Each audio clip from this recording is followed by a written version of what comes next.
In the secluded valleys of southeastern Kentucky, where the Appalachian Mountains stand like ancient sentinels against the sky, there lies a cemetery found on no official map. Residents locally refer to it as the Garden of Purified Angels, though few have the courage to speak its name aloud. From 1834 to 1859, in this hidden graveyard, 156 infants were laid to rest in secret. Their small bodies were buried not by mourning parents, but by the very women who had delivered them into this world. The Morrison sisters, Margaret, Catherine, and Agnes, were hailed as the most accomplished midwives across 3 counties, praised for safely bringing over 800 babies into the world during their quarter-century of practice. But journals discovered recently, concealed for more than 150 years within the walls of their former home, unveil a truth so troubling it calls into question all we assumed about faith, medicine, and the sacred role of those who help bring forth life. These meticulously maintained records detail a campaign of systematic infanticide, disguised as divine intervention, carried out by women convinced they were saving the world from children branded by evil. Before we explore the horrifying specifics of what the Morrison sisters termed their holy work, I must ask, are you brave enough to hear the full truth? This channel isn't meant for everyone, only for those willing to unearth the darkest secrets buried in America's past. If you possess the courage to learn about the twisted mission of the Morrison sisters, click subscribe and comment below with the state you're listening from. Not many channels dare to share the stories we share here, and this one will challenge even the strongest stomachs. Let's uncover together what compelled 3 God-fearing women to commit acts so monstrous that their own community would have hanged them had the truth emerged. Now, allow me to transport you back to the misty hollows of Kentucky, where the Morrison sisters began their reign of terror, cloaked as mercy. The year 1834 signaled a turning point for the isolated mountain communities of Harlan County, Kentucky. This was a place where Baptist and Methodist congregations thrived among families who had carved their lives from unforgiving wilderness, where the closest doctor was 3 days' ride away, and where the coming of a skilled midwife could decide between life and death for mother and child alike. In this harsh landscape, the Morrison sisters had made themselves indispensable. Their reputation was built on years of successful deliveries and their unwavering dedication to their Baptist faith. The eldest, Margaret Morrison at 42, possessed hands that seemed touched by divine grace. Her graying hair was always pulled tightly into a severe bun, and her pale blue eyes held an intensity many mistook for religious zeal. She spoke in measured tones, quoting scripture with the precision of a trained preacher, and carried herself with the authority of one who had faced death countless times and emerged triumphant. Catherine, 38, acted as the practical backbone of their operation. Her auburn hair and sturdy frame lent her a somewhat masculine appearance, yet her gentle touch with laboring mothers earned deep trust. Agnes, the youngest at 35, possessed an ethereal beauty that seemed almost otherworldly. Her dark hair and large, expressive eyes gave her an appearance many described as angelic, though her soft voice carried a disquieting undertone few could pinpoint. The sisters resided in a modest 2-story cabin perched on a ridge overlooking the Cumberland River, its weathered logs bearing witness to countless mountain storms.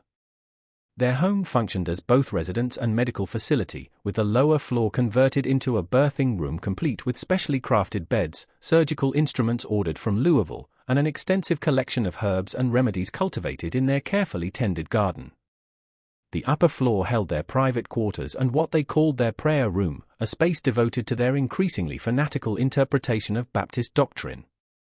The Appalachian communities they served were mostly Baptist, with scattered Methodist congregations and the occasional Presbyterian family who had ventured into the mountains seeking religious freedom.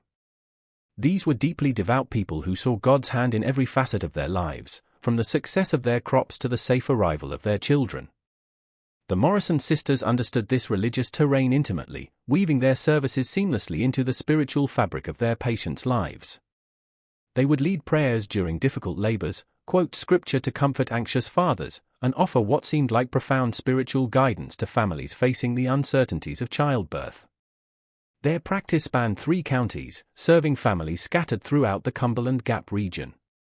Word of their skill had spread through the mountains like wildfire, carried by grateful mothers who credited the Morrison sisters with saving their lives and those of their newborns. They charged modest fees, often accepting payment in livestock, vegetables, or simple household goods, which endeared them to impoverished mountain families who might otherwise have faced childbirth without skilled assistance. The sisters' daily routine reflected their profound religious convictions. They rose before dawn for private prayer, spent their mornings tending their medicinal garden, and devoted their afternoons to visiting expectant mothers or studying medical texts Margaret had acquired from a retiring doctor in Lexington. Their evenings were reserved for what they termed spiritual preparation, intense prayer sessions where they sought divine guidance for their calling. It was during these evening sessions that their interpretation of Scripture started to evolve in ways that would have horrified their Baptist congregation. The mountains themselves seemed to nurture the sisters' growing isolation from conventional religious thought. The harsh winters, treacherous terrain, and weeks of separation from other families created an environment where extreme beliefs could flourish unchecked. The Morrison sisters began to view themselves as divinely appointed guardians of spiritual purity, tasked with protecting the world from what they believed were signs of demonic influence manifesting in newborn children. Their transformation from respected midwives to something far more sinister began slowly, almost imperceptibly. It started with their interpretation of birthmarks, which they began to see not as natural variations but as literal marks of the devil. A strawberry birthmark on a child's forehead became a sign of unholy influence. A port wine stain on an infant's cheek was interpreted as a mark of spiritual corruption. What began as troubling observations gradually evolved into a systematic belief that certain children were born already claimed by evil forces. The isolated nature of their practice provided perfect cover for their developing delusions.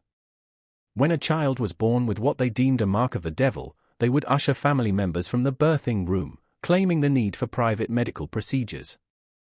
The trusting families, already exhausted from labor and grateful for the sisters' expertise, rarely questioned these requests.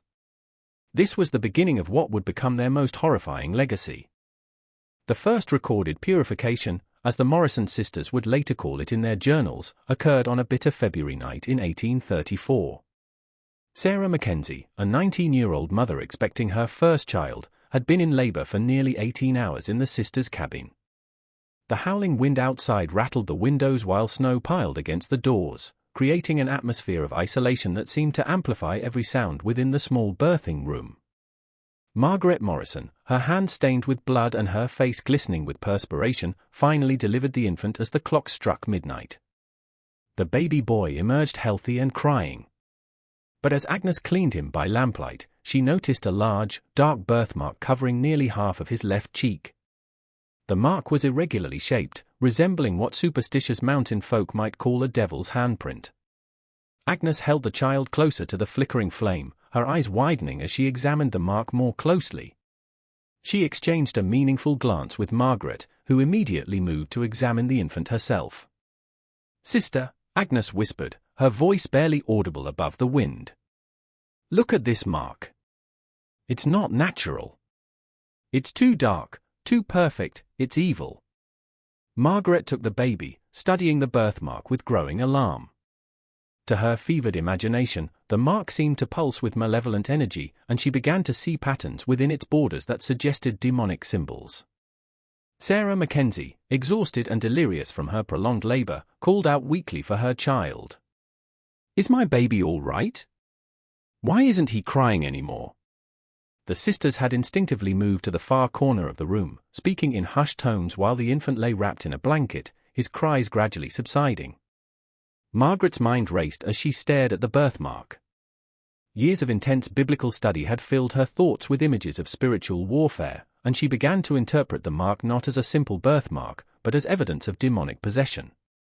She remembered passages from Revelation about the mark of the beast and began to see parallels that terrified her. "Catherine," she called to her sister, who was tending to Sarah. "Come here immediately. You need to see this." Catherine approached, wiping her hands on her apron, and gasped when she saw the birthmark. The three sisters huddled together, their faces illuminated by the dancing lamplight as they whispered about the spiritual implications of what they were seeing. In their increasingly fevered imagination, they began to believe they were witnessing a literal manifestation of evil, that this innocent child had been marked by Satan himself. "We cannot allow this abomination to enter the world," Margaret declared, her voice filled with religious fervor. "God has placed this child in our hands for a reason. We must purify him before his corruption can spread. Agnes nodded solemnly, her angelic features twisted with misguided conviction. It would be a mercy, she whispered, to save him from a life of evil and save others from his influence. What happened next would haunt the Morrison sisters for the rest of their lives, though they would never admit it was wrong. Margaret, believing she was performing a divine service, placed her hands over the infant's nose and mouth. The baby struggled briefly before his movement ceased, his tiny body going limp in her arms. The sisters then turned to Sarah Mackenzie, who had mercifully lost consciousness from exhaustion and blood loss.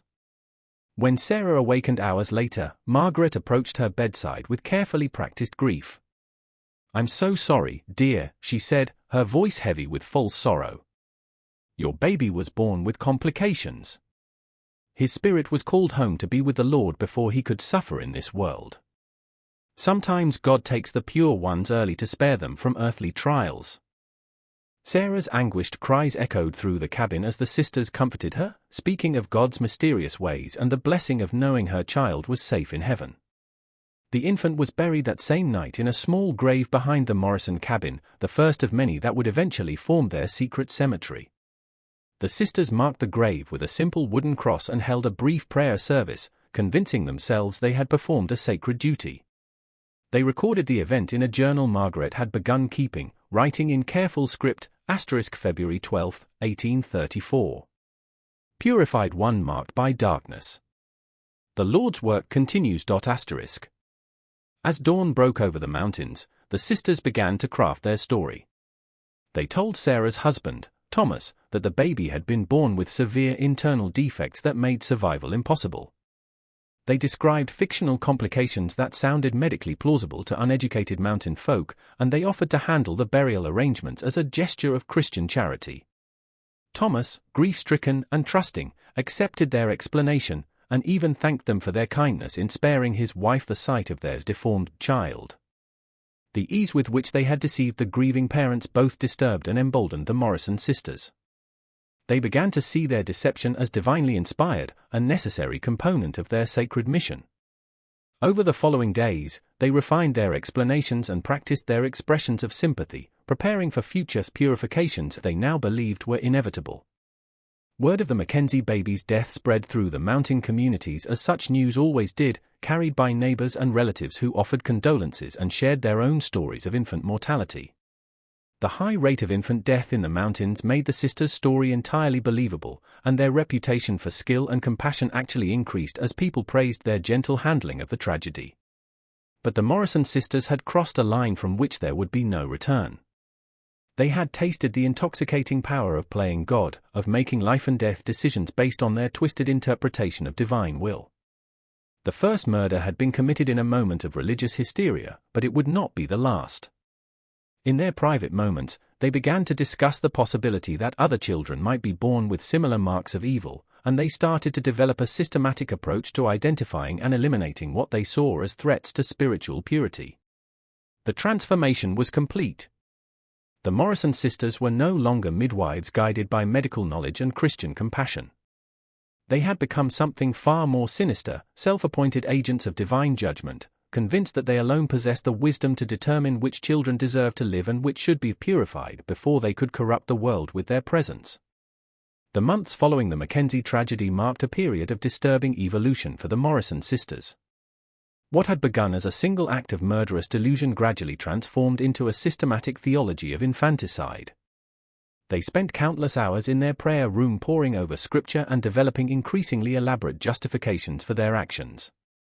Margaret, as the eldest and most educated, became the primary architect of their twisted doctrine, while Catherine and Agnes served as eager disciples, validating and expanding upon her interpretations. Their study of biblical texts took on an obsessive quality.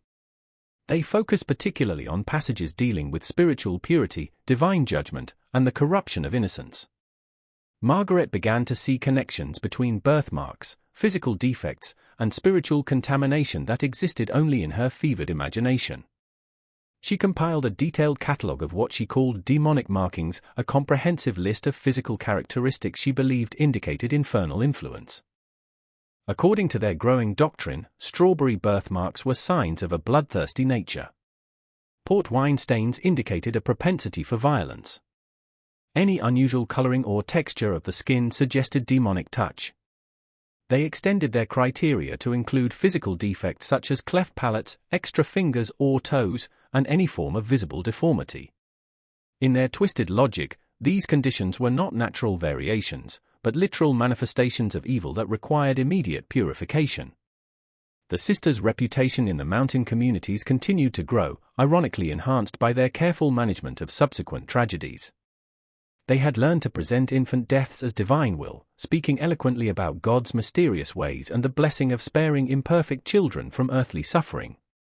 Their apparent expertise in handling such situations actually increased demand for their services, as families believed the Morrison sisters possessed special wisdom about life and death. Throughout 1834 and 1835, the sisters performed dozens of legitimate deliveries, caring for mothers and babies with genuine skill and compassion. But when infants were born with what they considered demonic markings, the routine became horrifyingly predictable. They would dismiss family members from the birthing room, claiming medical necessity, and then perform their purification ritual. The babies would be suffocated quickly and quietly, their struggles brief and unnoticed by exhausted mothers. The sisters developed an elaborate system for explaining these deaths to grieving families. They created fictional medical conditions with impressive-sounding names, described imaginary complications that required immediate intervention, and offered detailed explanations about why the babies could not survive. Their medical knowledge, combined with their religious authority, made their stories completely believable to uneducated mountain folk who had little choice but to trust their expertise. Agnes proved particularly skilled at comforting bereaved parents. Her angelic appearance and soft voice provided solace to families destroyed by loss. She would spend hours with grieving mothers, reading scripture and offering theological explanations for their suffering. Her genuine tears and apparent empathy masked the fact that she had helped orchestrate the very tragedies she was now counseling others to accept. Catherine took responsibility for the practical aspects of their secret cemetery. She selected a secluded area behind their cabin, hidden by dense forest and accessible only through a narrow path known only to the sisters. She dug the tiny graves herself, working by moonlight to avoid detection, and created a careful record of each burial location. The cemetery began to take on the appearance of a small garden, with Catherine planting wildflowers and herbs around the gravesites to create the illusion of natural growth. The sisters' journal entries from this period reveal the depth of their delusion and the systematic nature of their crimes.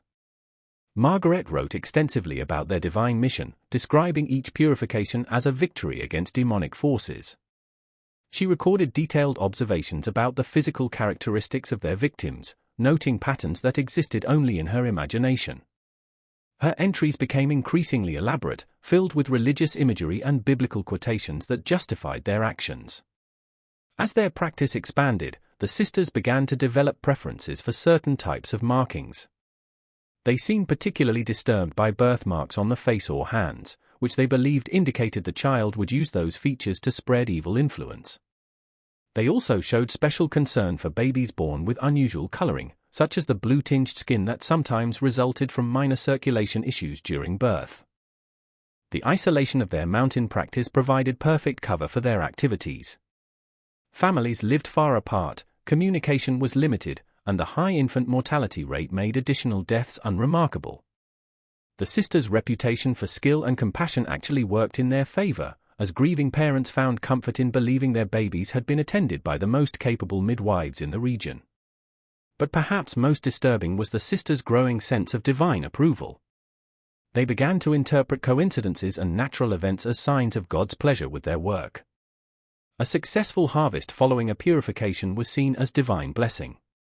A difficult winter that claimed several adults was interpreted as punishment for those who had questioned their judgment. They created an elaborate system of supernatural cause and effect that reinforced their belief in their sacred mission. By the end of 1835, the Morrison sisters had murdered 12 infants. Each death was carefully documented in their journal, and each victim buried in their secret cemetery. They had perfected their methods, refined their explanations, and convinced themselves they were performing the most important work of their lives. The transformation from skilled midwives to systematic killers was complete, and they showed no signs of questioning their actions or considering the possibility they might be wrong. The stage was set for 2 decades of horror that would claim the lives of over 150 innocent children, all in the name of religious purity and divine judgment. The Morrison Sisters had become something unprecedented in American criminal history, female serial killers who used their medical expertise and religious authority to commit acts of unspeakable evil while maintaining the complete trust and respect of their community. The year 1840 brought unexpected complications to the Morrison Sisters' carefully orchestrated reign of terror. Rebecca Whitmore, a 23-year-old mother from a prominent Methodist family, had requested their services for the birth of her 3rd child. The Whitmores were known throughout the region for their education and their connections to the growing Methodist movement, which emphasized personal spiritual experience and social reform. Unlike many of their previous clients, Rebecca possessed both literacy and a questioning nature that would prove dangerous to the sisters' secret operations. The delivery took place on a sweltering July evening, with thunder rumbling in the distance and the air thick with the promise of rain. Rebecca's labor progressed normally until the moment of birth, when her daughter emerged with a distinctive birthmark covering her left shoulder and upper arm. The mark was deep red and roughly shaped like a crescent moon, clearly visible and unmistakably what the Morrison sisters considered a sign of demonic influence. Margaret immediately recognized the birthmark as fitting their criteria for purification. But Rebecca's alertness and education presented a unique challenge. Unlike their usual clients, who were often exhausted and trusting, Rebecca remained conscious and demanding throughout the process. She insisted on holding her daughter immediately after birth, examining the baby carefully while the sisters exchanged worried glances. "What is this mark on her shoulder?" Rebecca asked, her voice sharp with concern. "Is it something that will affect her health?" Margaret began to formulate one of their standard explanations about spiritual corruption. But Rebecca's medical knowledge, gained from her educated upbringing, allowed her to recognize the birthmark as a common and harmless condition. "This is simply a strawberry hemangioma," Rebecca declared, using medical terminology that surprised the sisters. "My cousin in Louisville had one very similar. It will fade as she grows older and poses no threat to her health." She clutched her daughter protectively, her eyes moving between the 3 sisters as she noticed their unusual behavior. The sisters found themselves in an unprecedented situation. Their standard methods of deception would not work on an educated woman who understood basic medical principles. They could not claim the birthmark indicated fatal complications, nor could they convince Rebecca that her daughter was suffering from life-threatening conditions. For the first time in their murderous career, they were forced to complete a delivery without performing their purification ritual. Agnes attempted to salvage the situation by focusing on spiritual concerns rather than medical ones. "Sometimes these marks indicate spiritual challenges the child will face," she suggested carefully. "We should perform special prayers to protect her from evil influences." But Rebecca, secure in her Methodist faith and confident in her medical knowledge, dismissed such superstitions as outdated thinking. "My daughter is perfectly healthy and blessed by God," Rebecca stated firmly. "I will not have her subjected to unnecessary rituals or treatments." She named the baby Grace and insisted on taking her home immediately, despite the sisters' protests that she needed time to recover from the birth. The Morrison sisters watched helplessly as Rebecca departed with her unmarked child, carrying what they believed to be a vessel of evil influence into the world. This failure to perform their divine duty filled them with anxiety and dread. They spent the following days in intense prayer and consultation, trying to understand how God could have allowed such a setback to their sacred mission. Margaret's journal entries from this period reveal her growing paranoia and obsession with the Whitmore case. She wrote extensively about the spiritual dangers of allowing unmarked children to survive, describing elaborate theories about how Grace Whitmore's birthmark might influence other children in the community. She became convinced that their failure to purify the child would lead to increased demonic activity in the region. Over the following months, the sisters began to monitor the Whitmore family obsessively. They made excuses to visit Rebecca, ostensibly to check on her recovery, but actually to observe Grace's development. They watched for signs of evil influence, interpreting every normal aspect of infant behavior as potential evidence of demonic activity.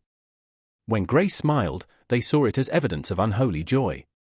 When she cried, they interpreted it as the voice of evil demanding attention. The sisters' fixation on the Whitmore case began to affect their judgment in other situations.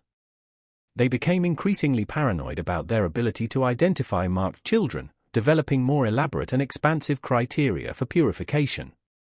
They began to consider minor physical variations as potential signs of demonic influence, expanding their deadly mission to include children who might have survived their scrutiny in earlier years. Their growing anxiety led to more frequent purifications throughout 1840 and 1841.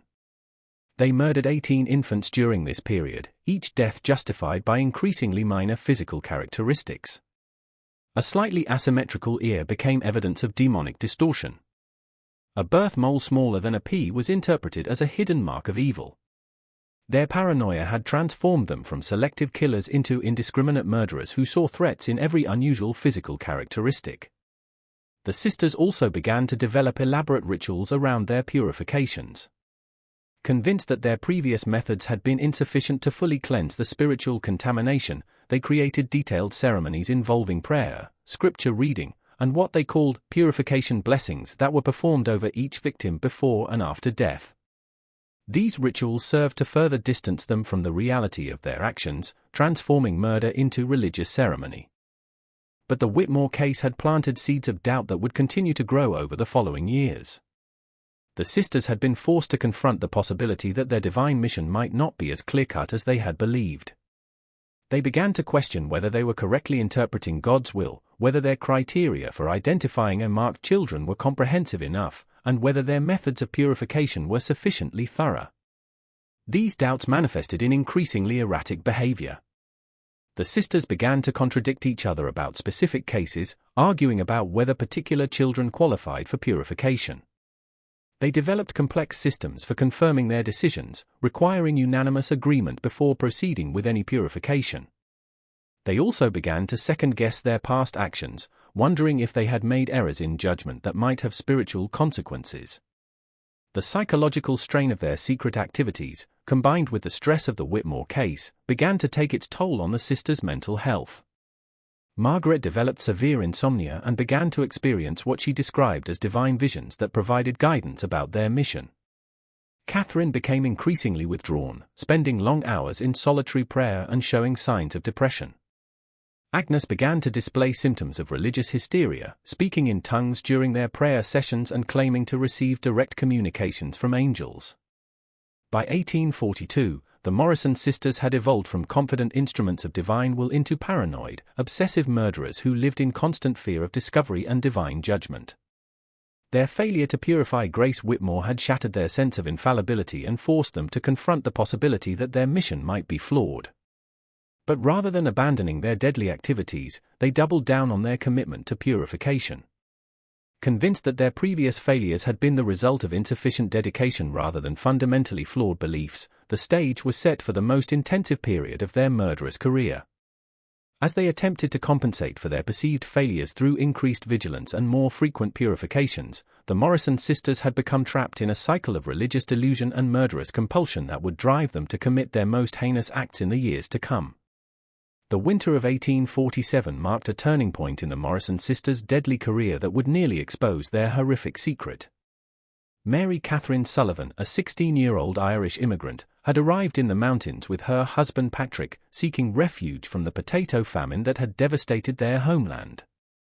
The young couple had established themselves in a small cabin near the Cumberland River, and Mary Catherine was expecting their first child during the brutal February cold snap that had trapped most families in their homes for weeks.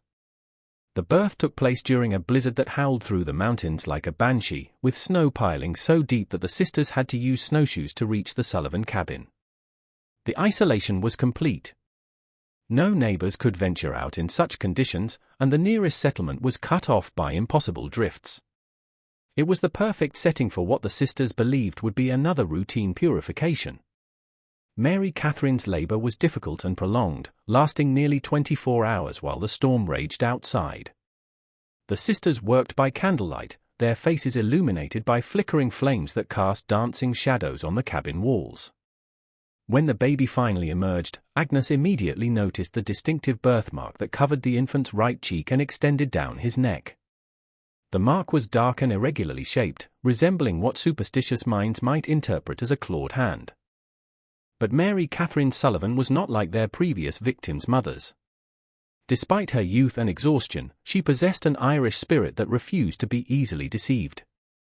When Margaret began to move the baby away from her, claiming the need for medical examination, Mary Catherine struggled to sit up and demanded to see her child. "Give me my baby," she insisted, her voice carrying the authority of maternal instinct. "I want to hold him now."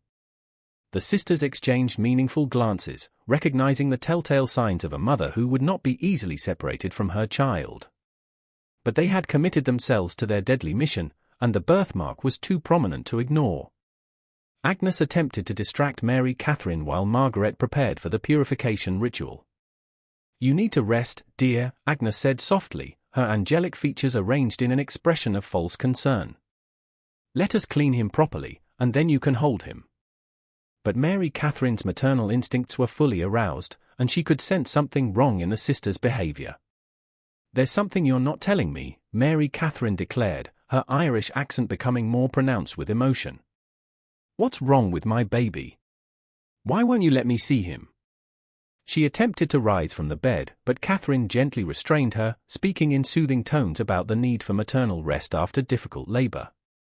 The sisters found themselves in an impossible situation.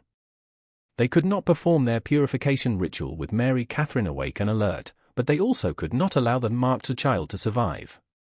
Margaret made a decision that would haunt them for years to come. She decided to proceed with the purification despite the mother's presence, believing they could convince her afterward that the baby had died from natural causes. What happened next would be seared into Mary Catherine's memory for the rest of her life.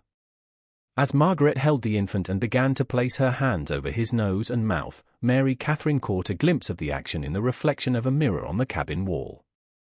She saw Margaret's deliberate movements, saw the way the baby struggled briefly before going still, and realized with horror that she was witnessing the murder of her own child.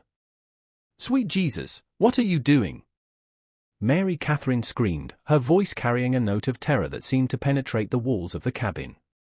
She lunged forward with superhuman strength, breaking free from Catherine's restraining hands and reaching for her baby. But it was too late. The infant was already dead, his tiny body limp in Margaret's arms. The sisters had never been confronted with a witness to their actions, and they found themselves unprepared for Mary Catherine's reaction. She fought like a wildcat, clawing and scratching at Margaret while screaming accusations in both English and Gaelic. The sisters were forced to physically restrain her, holding her down while Margaret began the familiar litany of explanations about complications and divine will. But Mary Catherine was not convinced. She had seen enough to know her baby had been murdered, and she began to threaten the sisters with exposure. "You killed my baby," she shrieked, her voice carrying across the snow-covered landscape. "You're murderers! Devils! I'll see you all hang for this." The sisters realized they faced their greatest crisis since beginning their deadly mission. Margaret made another fateful decision. Rather than attempting to silence Mary Catherine permanently, she chose to rely on the isolation of their location and the young woman's status as a foreign immigrant. "Who will believe you?" Margaret asked coldly, her religious mask slipping to reveal the calculating killer beneath. "You're a foreign woman, barely able to speak proper English, claiming that respected midwives are murderers. We've delivered hundreds of babies safely. You've just lost your mind with grief." The psychological warfare that followed was as cruel as the physical murder they had committed. The sisters spent hours convincing Mary Catherine that she was delusional, that her grief had caused her to imagine things that never happened. They quoted scripture about the dangers of false witness, reminded her of their reputation in the community, and suggested that her accusations would only bring shame and suspicion upon herself and her husband. Agnes played her role perfectly, weeping sympathetically while insisting that Mary Catherine's accusations were breaking her heart. "We've dedicated our lives to helping mothers and babies," she said through carefully manufactured tears. "How can you say such terrible things about us? We're heartbroken that your baby couldn't survive, but you mustn't blame us for God's will." The sisters' psychological manipulation was devastatingly effective. Mary Catherine, isolated in a foreign land with no family support and limited English skills, began to doubt her own perceptions. The sister's reputation for skill and compassion seemed to contradict what she thought she had witnessed. Perhaps her grief really had caused her to imagine things that never happened. But deep in her heart, Mary Catherine knew what she had seen. She knew her baby had been murdered, and she knew the Morrison sisters were not the holy women they pretended to be. However, she also understood she had no power to convince anyone of the truth. She was a foreign woman in a strange land with no allies and no evidence beyond her own testimony. The sisters allowed Mary Catherine to hold her dead baby briefly, watching carefully as she grieved over his lifeless form. They spoke gently about the mystery of God's will and the blessing of knowing her child was safe in heaven. They offered to handle the burial arrangements and even suggested they would not charge for their services given the tragic outcome. Patrick Sullivan arrived the next morning, having fought his way through the snowdrifts to reach his wife and child. The sisters met him with carefully prepared explanations about complications during birth and the tragic loss of his son. They spoke movingly about Mary Catherine's grief and the way sorrow could sometimes cause people to imagine things that never happened. Mary Catherine tried to tell her husband what she had witnessed. But Patrick was overwhelmed by grief and confused by his wife's wild accusations. The sisters' reputation and their gentle manner convinced him his wife was indeed suffering from grief-induced delusions. He thanked them for their kindness and accepted their offer to handle the burial arrangements. The baby was interred in the sisters' secret cemetery, bringing their total number of victims to 63. But the Sullivan case had shaken them profoundly. For the first time, they had been directly confronted with their crimes by someone who had witnessed their actions. Although they had successfully discredited Mary Catherine's testimony, they realized how close they had come to exposure.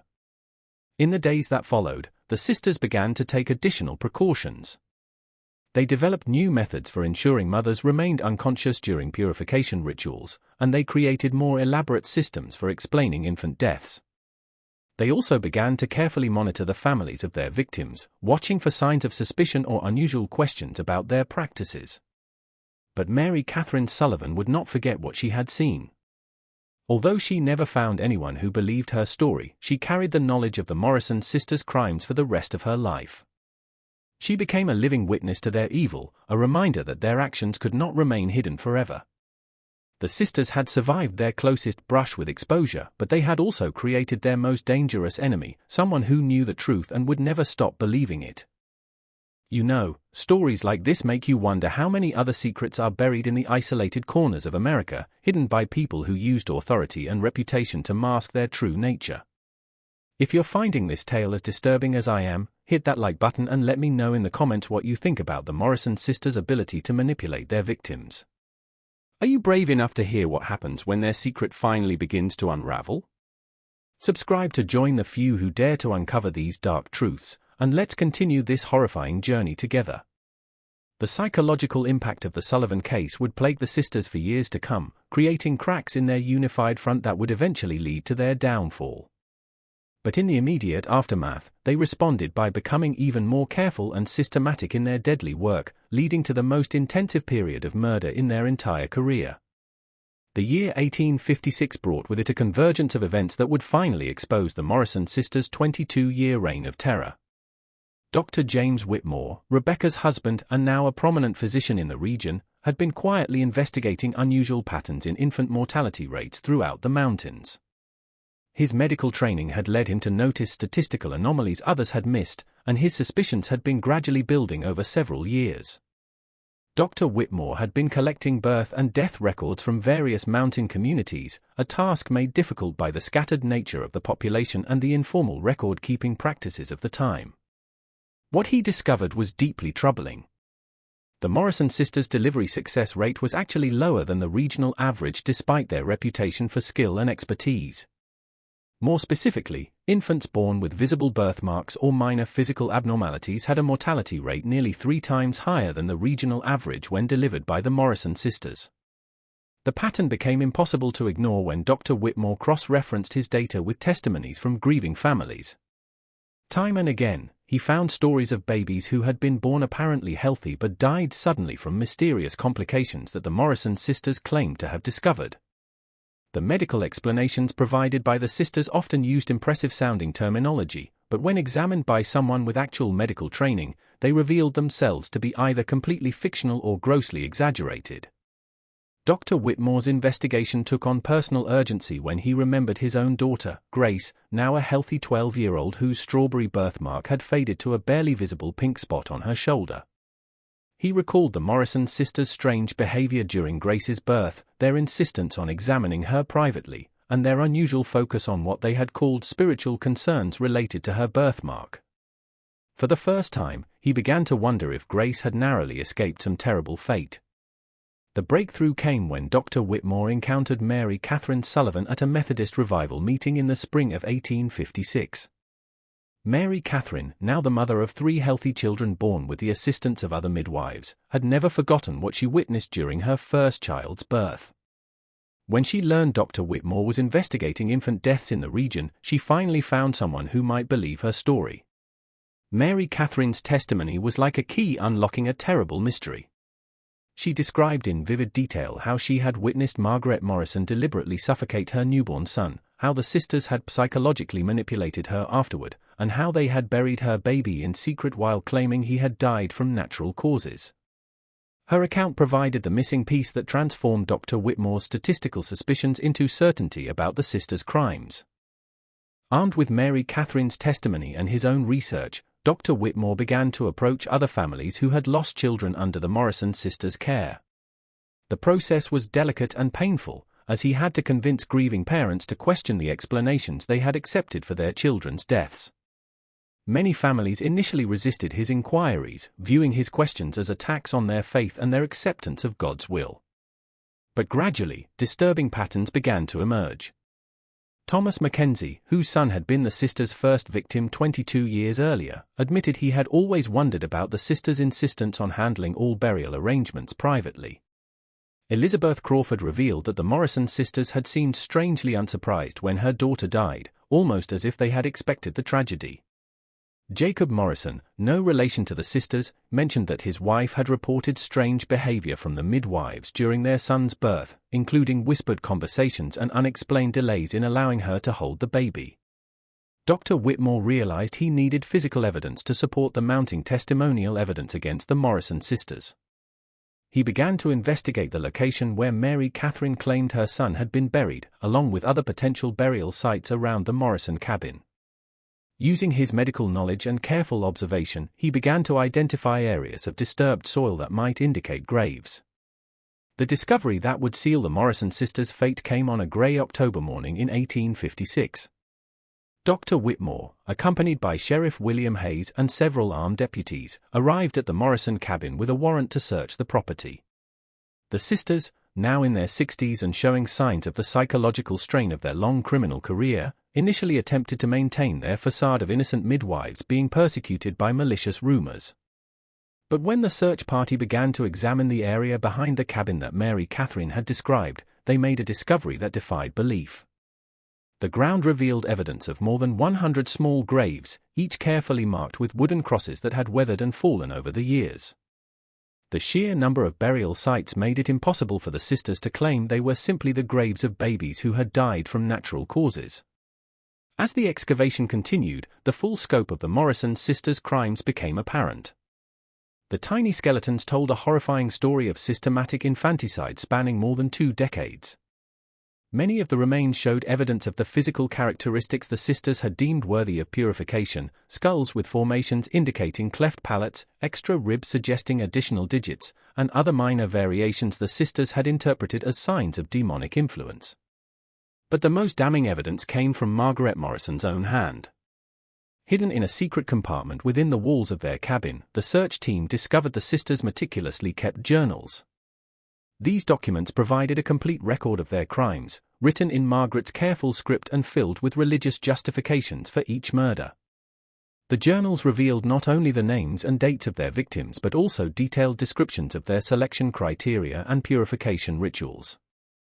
Reading from one of the journal entries, Sheriff Hayes discovered the chilling, matter-of-fact tone with which the sisters had recorded their crimes. March 15, 1841.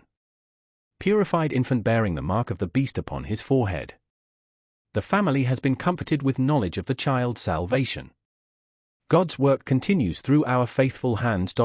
Entry after entry detailed similar murders, each one justified by twisted religious doctrine and described with disturbing calm. Confronted with undeniable evidence of their crimes, the Morrison sisters' carefully maintained facade finally crumbled. Margaret, always the leader of their deadly trio, initially attempted to justify their actions by explaining their divine mission to purify marked children.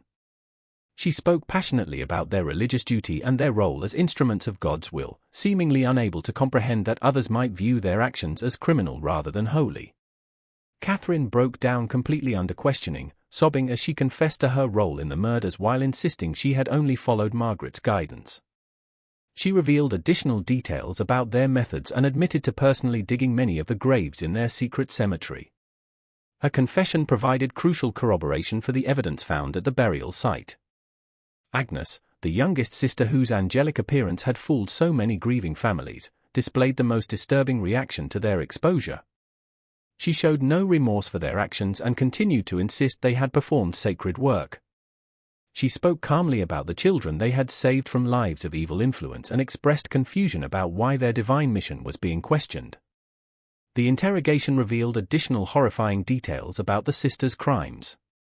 They had developed elaborate rituals around their murders, including prayers and ceremonial elements they believed enhanced the spiritual effectiveness of their purifications.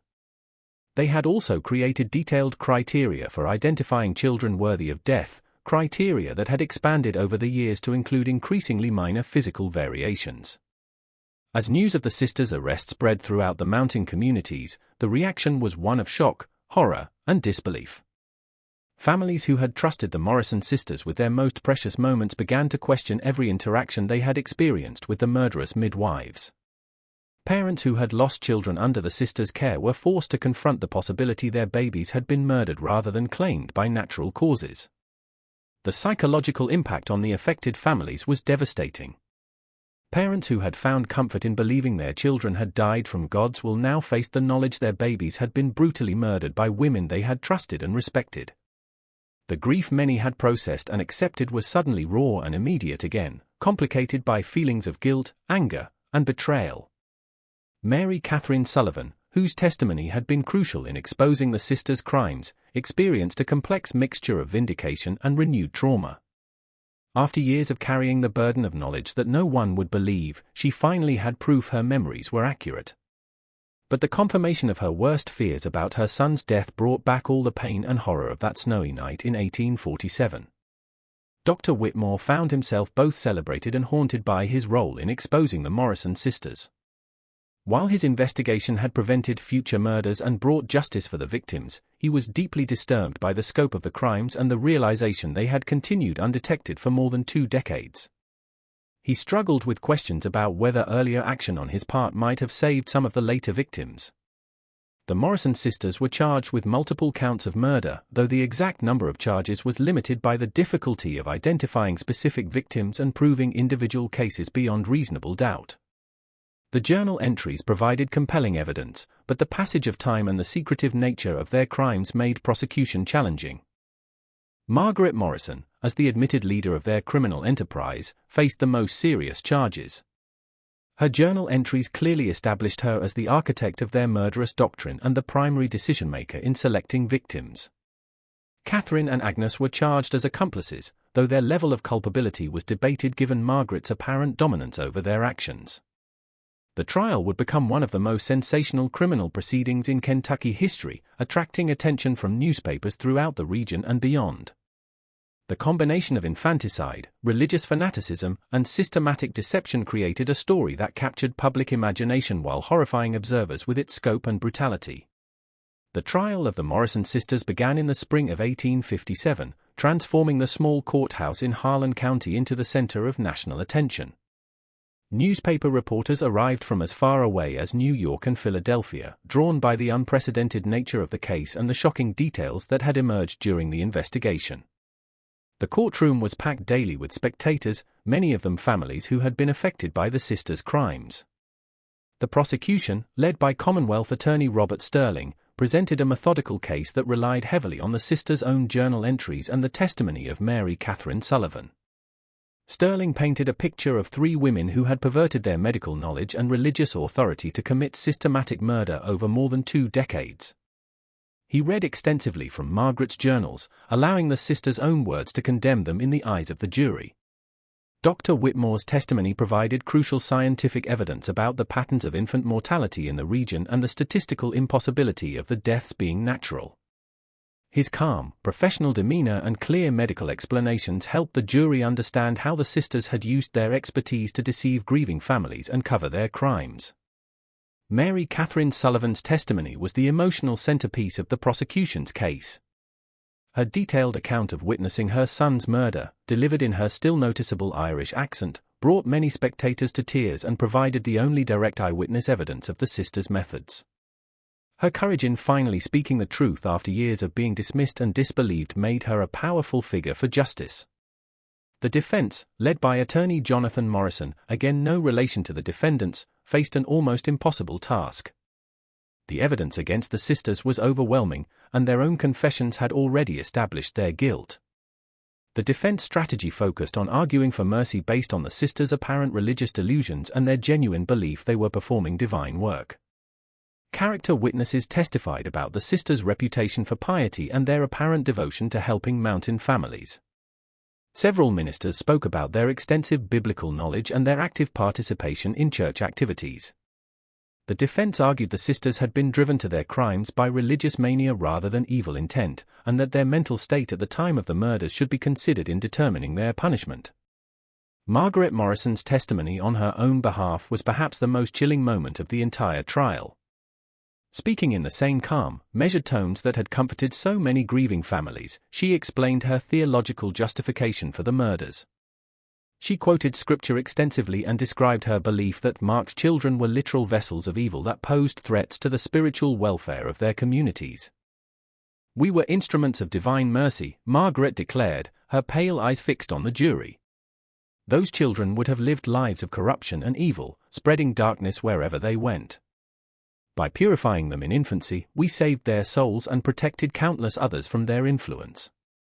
I believe with all my heart that God will bless us for our faithful service to His holy will." Catherine's testimony revealed the psychological dynamics within the sister trio. She described how she had initially resisted Margaret's interpretation of their religious duty but had gradually been convinced their mission was divinely inspired. Her obvious distress and genuine remorse for her actions created some sympathy among observers, though it did little to change the facts of her participation in the murders. Agnes maintained her disturbing calm throughout her testimony, continuing to insist their actions had been not only justified but necessary. She spoke about the children they had saved as if discussing a successful medical practice, showing no recognition of the horror of their crimes. Her complete lack of remorse and continued belief in their divine mission made her perhaps the most frightening of the three sisters. The trial revealed additional disturbing details about the sisters' crimes that had not emerged during the initial investigation. They had apparently kept detailed records not only of their victims but also of children they had delivered safely, noting with disappointment when babies they considered borderline cases for purification had been allowed to live due to family circumstances or other complications.